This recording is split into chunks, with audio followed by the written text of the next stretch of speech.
Hello student, एक बार फिर से आपका स्वागत है। आप हो रहे स्मार्ट स्टडी क्लासेस में। हाँ, तो हमारी इंटरमीडिएट की इंग्लिश ग्रामर क्लास चल रही थी और जिसमें चल रहा था आपका वोकैबुलरी। क्या चल रहा था? वोकैबुलरी, और जिसको हिंदी में बोलते हैं हम शब्दावली।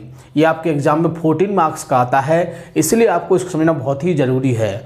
और इसके अंदर हम 5 चीज़ों को डिस्कस करते हैं, जिसमें पहला होता है आपका सिनोनियम, दूसरा एंटोनियम्स, तीसरा होता है होमोफोन्स, और चौथा होता है आपका वर्ड वर्ब सब्स्टिट्यूशन, और पांचवा होता है लास्ट होता है आपका इडियम्स एंड फ्रेजेस। तो अब तक आपके 4 पॉइंट कंप्लीट हो चुके हैं और आपका 5वां पॉइंट चल रहा है इडियम एंड फ्रेजेस। इसके भी हम आपको 3 वीडियो प्रोवाइड कर चुके हैं और आज हम इसका चौथा पार्ट आपको प्रोवाइड करेंगे। तो देखो, हर बार की तरह इस बार भी हमने 12 ही पॉइंट लिए हैं, ताकि यदि हम एक साथ बहुत सारे करा सकते हैं, लेकिन जिससे आपको कोई बेनिफिट नहीं होगा, क्योंकि एक साथ आप उनको याद नहीं कर पाओगे। यदि आप थोड़ा थोड़ा करते हो तो बहुत ही आसानी से आप इस टॉपिक को कंप्लीट कर सकते हो, क्योंकि ये एक ऐसा टॉपिक है जिसको हम एक साथ नहीं कर सकते हैं। और खिंच के 12-15 इससे ज़्यादा नहीं कर सकते हैं, चाहे कोई कितना भी पढ़ने वाला क्यों ना हो। इसलिए देखो, हम कम से कम कराते हैं। चाहे तो हम इसको 2 या 3 या 4 वीडियो के माध्यम से इसको पूरा फिनिश करा सकते थे, लेकिन हमने सोचा कि हमारा बेनिफिट कोई फ़ायदा नहीं है, आपका फ़ायदा होना चाहिए। क्योंकि यदि हम एक साथ कराए थे तो इसमें आपको कोई बेनिफिट नहीं होता और हमारा तो कोर्स पूरा हो जाता, लेकिन आपको कोई फ़ायदा नहीं होता। इसलिए हम उसी हिसाब से कराएंगे जिससे आपको बेनिफिट हो। ठीक है, तो ज़्यादा समय वेस्ट न करते हुए चलते हैं अपने टॉपिक की ओर। क्लास 12th इंग्लिश ग्रामर, यानी कि 12th क्लास की इंग्लिश ग्रामर की क्लास चल रही थी आपकी, और जिसमें चल रहा था आपका वोकैबुलरी, जिसको हिंदी में बोलते हैं शब्दावली। ये आपके एग्जाम में 14 मार्क्स का आता है। कितने का आता है? 14 मार्क्स का। और आज हम इसका चौथा पार्ट डिस्कस करेंगे। इसमें क्या चल रहा है आपका? इडियम्स एंड फ्रेजेस, जिसमें मुहावरे जो होते हैं, लोकोक्तियाँ जो होती हैं, तो इसको वो आपकी चल रही है। 3 वीडियो इसके हम प्रोवाइड कर चुके हैं और आज हम इसका चौथा पार्ट आपका डिस्कस करेंगे। देखो, ये बहुत ही अच्छा टॉपिक है और फ्यूचर के हिसाब से बहुत ही बढ़िया है, क्योंकि फ्यूचर में क्या होता है, यदि आप किसी कंपटीशन में बैठते हो तो उसमें ये चीज़ें बहुत ज़्यादा आती हैं और अक्सर ये चीज़ें गलत हो जाती हैं। क्योंकि इसमें क्या होता है, इसमें बिल्कुल एक्यूरेट लिखना होता है, बिल्कुल सही लिखना होता है, और जब तक सही नहीं लिखा जाएगा तब तक कोई मार्क्स नहीं मिलेगा। तो ये 5 चीज़ें बहुत ही इंपॉर्टेंट हैं और आपके जितने भी कंपटीशन होते हैं उन सब में ये आती हैं, इसलिए आपको इनको बहुत ही अच्छी तरह से याद करना है। और इस एग्ज़ाम में भी यदि आप मिस्टेक करते हो तो आपको 0 मार्क्स मिलेंगे, और यदि आप बिल्कुल सही लिखते हो तो आपको पूरे 14 के 14 नंबर मिलेंगे। इसलिए आपको इसको बहुत ही अच्छी तरह से कंप्लीट करना है। जैसे कह सकते हैं कि मान लो एक सिनोनियम्स आता है और यदि आपने उसको बना चढ़ा के लिख दिया तो क्या सही हो जाएगा? नहीं हो पाएगा। एंटोनिम्स से आता है, बिल्कुल सही लिखोगे तभी आपको मार्क्स मिलेंगे। जैसा कि मैथ में होता है, सवाल सही है तो पूरे मार्क्स दिए जाते हैं और सवाल अगर गलत है तो नंबर काट दिए जाते हैं। सेम कंडीशन आपका इसमें भी इसी तरह होता है वोकैबुलरी में। ठीक है ना? तो इसको आपको बहुत ही अच्छी तरह से याद करना है ताकि पूरे मार्क्स आप ले सकें। ठीक है, तो आज हम इसके 12 पॉइंट डिस्कस करेंगे। तो स्टार्ट करते हैं। देखिए, फर्स्ट पर है आपका बैड बार्गेन। क्या है? बैड बार्गेन, यानी कि बुरा सौदा। क्या है? बुरा सौदा कह सकते हो या बुरा समझौता कह सकते हो आप। यानी कि हमको इसका हिंदी का मीन पता होना चाहिए। यदि आपको हिंदी का मीन पता होगा तो बहुत ही आसानी से आप इसे कंप्लीट कर सकते हैं, क्योंकि हम आपको स्टोरी बनाना सिखा देंगे और स्टोरी के माध्यम से आप कोई भी सेंटेंस सोच सकते हो और उसकी अंग्रेजी बना सकते हो। और कब बना सकते हो? जब तक आपको इसका हिंदी मीन नहीं पता होगा। तो सबसे मुख्य पॉइंट है कि आपको इसका हिंदी मीनिंग बहुत ही अच्छी तरह से याद रखना है, चाहे भले ही आप इसके एग्जाम्पल को भूल जाना। ठीक है, तो इसको करने के लिए ये बहुत ही शॉर्ट ट्रिक है आपकी, बहुत ही अच्छा तरीका है। इससे अच्छा तरीका और कोई नहीं है, क्योंकि जब तक आपको हिंदी का मीन नहीं पता होगा आप सेंटेंस नहीं बना सकते हैं, और जब तक सेंटेंस नहीं बनेगा तब तक कोई मार्क्स नहीं मिलेगा। ठीक है, तो क्या होता है? बैड ग्रामर क्या होता है? बुरा सौदा। बैड बार्गेन मींस क्या होता है? बुरा सौदा। तो bad bargain is a reason, यानी कि बुरा सौदा या बुरा समझौता क्या होता है? इज ए रीजन, एक कारण होता है ऑफ फाइटिंग, किसका? लड़ाई का। तो कह सकते हैं, यानी कि जो बुरा सौदा होता है या बुरा समझौता जो होता है वो क्या होता है? वो एक लड़ाई का कारण होता है। ठीक है, तो इस तरह से बाकी बना सकते हैं, बिल्कुल भी दिक्कत नहीं आएगी। सेकंड को देखते हैं। सेकंड पर है ब्रेड एंड बटर।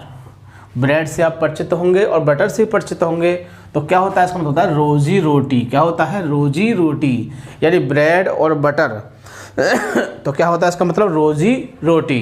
तो हमको हिंदी मीन पता होगा तो बहुत ही आसानी सेंटेंस बना सकते हैं।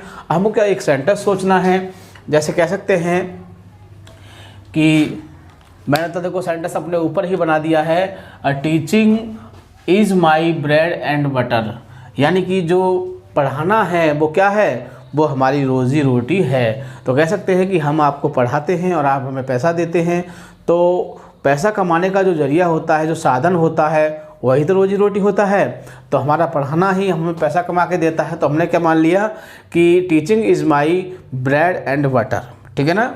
तो बहुत ही आसानी से बना सकते हैं, बिल्कुल भी दिक्कत नहीं आएगी। सिर्फ आपको हिंदी मीनिंग पता होना चाहिए अच्छी तरह से, बाकी तो बन ही जाता है वाक्य। तो ठीक है, तो आगे थर्ड पार्ट देखते हैं, beggar description. Beggar description means क्या होता है आपका, जिसका वर्णन न हो सके, यानी कि ऐसा व्यक्ति कह सकते हैं, ऐसी वस्तु कह सकते हैं, या ऐसी कोई इमारत हो यानी जिसका वर्णन नहीं किया जा सकता है, तो वो क्या होगा, बैगर डिस्क्रिप्शन। ठीक है, तो इसके लिए हमने देखो एग्जाम्पल क्या लिया है, द फेमस बिल्डिंग, यानी कि जो प्रसिद्ध इमारत है, कौन सी वाली, ताजमहल। जो आपकी प्रसिद्ध इमारत है Taj Mahal, is a bagger description, क्या है कि वह एक ऐसी इमारत है जिसका वर्णन हो नहीं सकता है, यानी जिसका वर्णन नहीं किया जा सकता है। यानी तुम अच्छा कहो, बहुत अच्छा कहो, सबसे अच्छा कहो, तो इसका हम वर्णन नहीं कर सकते हैं। ठीक है ना। आगे देखिए 4 पर है आपका बैड ब्लड। बैड ब्लड में क्या होता है, बुरी भावना। क्या होता है, बुरी भावना। बैड ब्लड में क्या होता है, बुरी भावना। तो इसका एग्जाम्पल देख लेते हैं, we should not put bad blood with anyone, यानी कि वी शुड नॉट, हमें शुड मिस होता है चाहिए, नॉट मिस नहीं, पुट माने रखनी, या हमने नहीं रखनी चाहिए बैड ब्लड बुरी भावना विद एनीवन किसी से, यानी हमें किसी के साथ बुरी भावना नहीं रखनी चाहिए। तो बहुत ही आसानी से बन गया, बहुत ही आसानी से बन जाएगा। आगे देखिए 5 पर देखते हैं, ब्रॉड डे लाइट। ब्रॉड बड़ा होता है, डे मिस दिन होता है, लाइट मिस प्रकाश होता है, यानी दिन के प्रकाश के समय बहुत बड़ा जो कार्य किया जाता है। अब बहुत बड़ा कार्य क्या होगा, यानी कि दिन दहाड़े जो कर देते हैं, कहते हैं ना किसी को गोली मार दी, तो क्या है, यानी कि दिन दहाड़े। ब्रॉड डे लाइट क्या होता है, दिन दहाड़े। तो इसका एग्जांपल देख लेते हैं, the people rub in broad daylight these days, यानी कि इन दिनों क्या है, इन दिनों दिन दहाड़े लूट लिया जाता है लोगों को इन दिनों क्या होता है, दिन दहाड़े लूट लिया जाता है। तो देखो हमको तो सेंटेंस बनाना है, क्या बनाना है, सेंटेंस बनाना है, और सेंटेंस कुछ ऐसा होना चाहिए जिससे कि लगे कि हाँ वाकई में सेंटेंस बढ़िया है। तो आप सेंटेंस ऐसा स्वयं भी सोच सकते हो, और यदि आप सोचने में सक्षम नहीं हो तो आप हमारे जो सेंटेंस है उनको अच्छी तरह से याद कर सकते हो। याद क्या करना है, इसकी हिंदी दिमाग में रखनी है, इंग्लिश तो आप बना ही लोगे। आगे देखिए 6 पर है आपका कैरी आउट। क्या है, कैरी आउट मीन्स क्या होता है, पालन करना, या फिर कह सकते हो मानना। यानी कैरी आउट मीन्स क्या होता है, पालन करना, या फिर कह सकते हो मानना। तो एग्जाम्पल देख लेते हैं इसका हम, he did not carry out my orders yesterday. He did not, he माने उसने, डिड नॉट मिस नहीं, कैरी आउट मिस मानना या माना या पालन किया, माई ऑर्डर्स मेरी आज्ञा का यस्टरडे, यानी कल उसने मेरी आज्ञा का पालन नहीं किया था, कल उसने मेरी आज्ञा को नहीं माना था या मेरी आज्ञा का पालन नहीं किया था। हमको तो सिर्फ किस बेस से चलना है, ये जो वर्ड है हमको दिमाग में होना चाहिए। यदि हमारे दिमाग में इसका ये मीनिंग होगा तो हम बहुत ही आसानी से किसी वाक्य को बना सकते हैं। आगे देखिए 7 पर देखते हैं क्या है आपका चिकन हार्टेड। क्या है? चिकन हार्टेड मीन्स क्या होता है? डरपोक। डरपोक तो जानते हैं ना, तो इसका भी एग्जाम्पल देख लेते हैं। My friend Gopal. My friend Gopal, एक मेरा मित्र है गोपाल, इज नॉट नहीं है ए चिकन हार्टेड मैन। यानी कि मेरा जो मित्र है गोपाल वो क्या है? वो एक डरपोक व्यक्ति नहीं है। तुम अपने मित्र का नाम लिख सकते हो यहाँ पर, ठीक है, बहुत ही आसानी से। मान लो जो भी आपका मित्र है, सौरभ है, दिलीप है, दिनेश है, कुछ भी लिख सकते हो जो है आपका, ठीक है ना। मैं आपसे ये नहीं कहूँगा कि आपको गोपाल ही लिखना है, क्योंकि गोपाल मेरा मित्र है, वो डरपोक नहीं है, मैं इस बात से परिचित हूँ। और आप जिससे परिचित हैं आप उसका लिख सकते हो, ठीक है। आगे देखिए 8वां वाक्य देखते हैं। Child's play. Child's play means क्या होता है? आसान काम। क्या होता है? आसान काम। चाइल्ड्स प्ले मीन्स क्या होता है? आसान काम। तो आसान काम क्या होता है आप जानते हो? To get the government job. To get means होता है प्राप्त करना, द गवर्नमेंट जॉब मीन्स सरकारी नौकरी, यानी सरकारी नौकरी प्राप्त करना क्या है? Is not a child's play, एक आसान काम नहीं है। चाइल्ड्स प्ले में से बच्चों का खेल कह सकते हैं, यानी कि सरकारी नौकरी प्राप्त करना एक आसान काम नहीं है। आगे देखिए 9 पर देखते हैं। Flesh and blood. Flesh and blood, मानव प्रकृति। क्या है? मानव प्रकृति। फ्लैश मिस क्या होता है? मांस होता है, एंड ब्लड मिस क्या होता है? खून। तो मांस और खून से मिलके क्या बनता है? मनुष्य बनता है ना। आप चाहो तो ऐसे भी इसको बना सकते हो, यानी कि ब्लड, फ्लैश एंड ब्लड, यानी कि मांस और खून, और मांस और खून को मिला क्या बन जाता है? मनुष्य बनता है, या मनुष्य की जैसी प्रकृति का बन जाता है। तो मानव प्रकृति, ठीक है। अब एग्जाम्पल देख लेते हैं इसका। माई डॉग्स नेचर, यानी कि मेरे कुत्ते का जो स्वभाव है वो कैसा है? इज फ्लैश एंड ब्लड, यानी मेरे कुत्ते का जो स्वभाव है वो कैसा है? वो मानव प्रकृति का है। यानी जैसे मनुष्य का स्वभाव होता है वैसा ही स्वभाव किसका है? मेरे कुत्ते का है, ठीक है। आगे देखिए 10 पर देखते हैं। From hand to mouth. Hand to mouth यानी कि हाथ से लेकर कहाँ तक? मुंह तक। तो क्या होगा? बड़ी कठिनाई से गुजरना। बड़ी कठिनाई,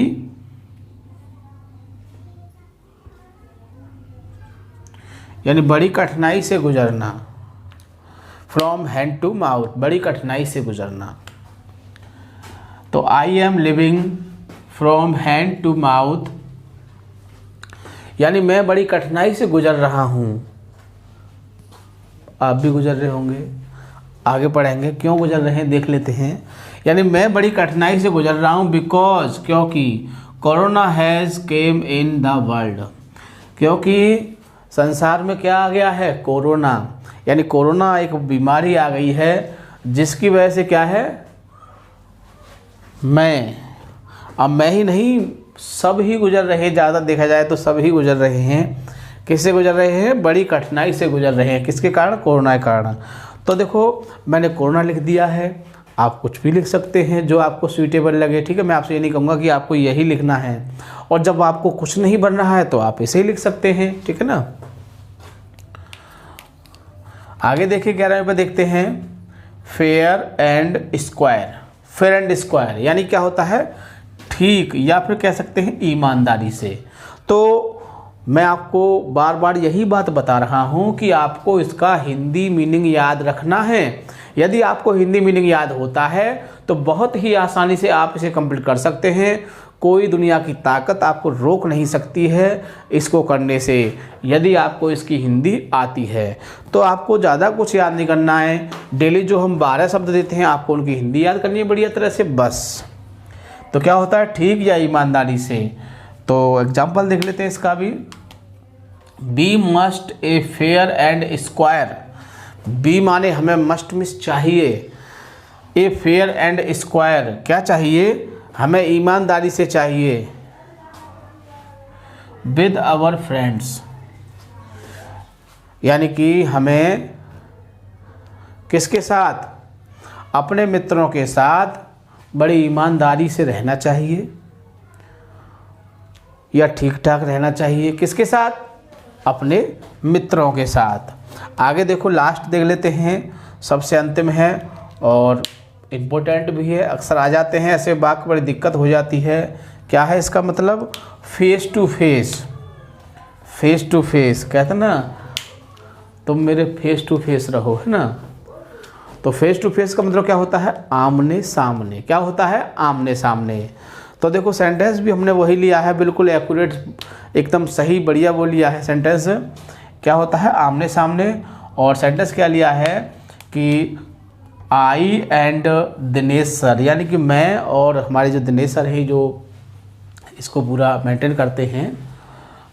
तो I and Dinesh sir live face to face, यानी कि मैं और दिनेश सर कहाँ रहते हैं, आमने सामने रहते हैं। ठीक है, तो ये थे हमारे 12 टॉपिक जिनको हमने एक साथ लिया। और देखो हम 12, 13, 14, 15 इससे ज़्यादा नहीं लेंगे, क्योंकि इतने को आप बहुत ही आसानी से एक बार में कर सकते हो। 2 या 3 बार वीडियो को देखोगे अच्छी तरह से और आपको बहुत ही आसानी से याद हो जाएंगे। ठीक है ना। और हम आपको पहले बता चुके हैं, फिर बता रहे हैं कि आपको इसके साथ साथ इसके मीनिंग को याद करना है, बस और कुछ नहीं करना है। तो बहुत ही आसानी से अगर आपको ये याद हो जाते हैं तो ये तो आप बना सकते हो, क्योंकि हमारी जो न्यू सीरीज चल रही है आपकी स्टोरी वाली, और अब हम उसमें आपको स्टोरी बनाना भी बताएं कैसे बनाते हैं। पिछली वीडियो हमने आपको बताया था कि किस तरह से आप स्टोरी बना सकते हैं, और अब हम स्टोरी को बनवाएंगे और उसमें उन रूलों को फॉलो करेंगे जो आपको हमने बताए हैं। ठीक है ना। इस तरह से आप वो सब सीख जाओगे तो इसको तो आसानी से कर ही सकते हो। ठीक है ना। तो इनको बार बार पढ़ोगे और समझ में ना आए तो दोबारा पढ़ोगे, 3 बार पढ़ो, वीडियो को इस तरह से देख लीजिए ताकि आपकी समझ इस तरह से आ सके। और सबसे खास बात, वीडियो को लाइक ऐसे करना नहीं भूलोगे ताकि और भी विद्यार्थी इस चीज़ का फ़ायदा उठा सकें। ठीक है। Thank you. जय हिंद, जय भारत।